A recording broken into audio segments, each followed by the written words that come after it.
காசா மீது இஸ்ரேல் போரை நீடித்து வரும் நிலையில் இஸ்ரேலுக்கு ஆயுதங்களை வழங்குவது மனிதாபிமானமற்ற செயல் என ஐநா தலைவர்கள் கூறியுள்ளனர்.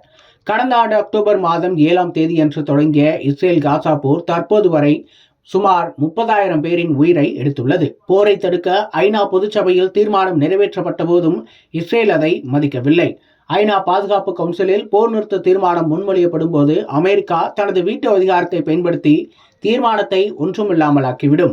இந்நிலையில் இஸ்ரேலுக்கு ஆயுதங்களை வழங்குவது மனிதாபிமான குற்றம் என ஐநா தலைவர்கள் விமர்சித்துள்ளனர்.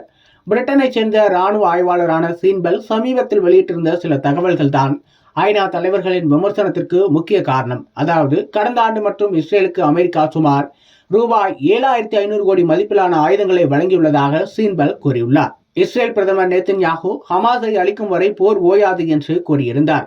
அவருக்கு உதவும் வகையில் அமெரிக்கா தொடர்ந்து ஆயுதங்களை சப்ளை செய்து வருவது கடும் விமர்சனங்களுக்கு உள்ளாகியுள்ளது. போர் காசா மக்களுக்கு மட்டும் பாதிப்பை ஏற்படுத்தவில்லை, பாலஸ்தீனத்திற்கு அண்டை நாடாக இருக்கும் எகிப்திற்கு பாதிப்பை ஏற்படுத்தியுள்ளது.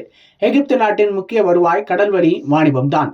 ஆனால் போர் காரணமாக இது கடுமையாக பாதிக்கப்பட்டுள்ளது. மறுபுறம் அமெரிக்க டாலருக்கு நிகரான எகிப்து ரூபாயின் மதிப்பும் சரிந்து கொண்டே வருகிறது. அது மட்டுமல்லாது, எகிப்தின் ராஃபா எல்லையில் காசா மக்கள் அகதிகளாக குவிந்திருப்பதால் அவர்களை பராமரிக்க வேண்டிய பொறுப்பும் எகிப்து தலையில் விழுந்திருக்கிறது.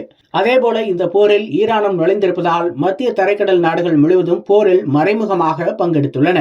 இது சர்வதேச அளவில் வளர்ந்து வரும் நாடுகளையும் பாதிக்கும். எனவே போரை உடனடியாக நிறுத்த வேண்டிய அவசியம் எழுந்துள்ளது.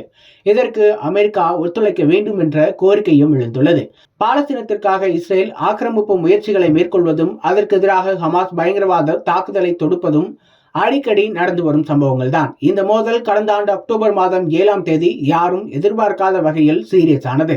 அதாவது, ஹமாஸ் படையினர் இஸ்ரேல் மீது ராக்கெட்டுகளை ஏவி 1400 பேரை கொல்ல இஸ்ரேல் கண்மூடித்தனமான பதில் தாக்குதலில் தற்போது இறங்கியுள்ளது.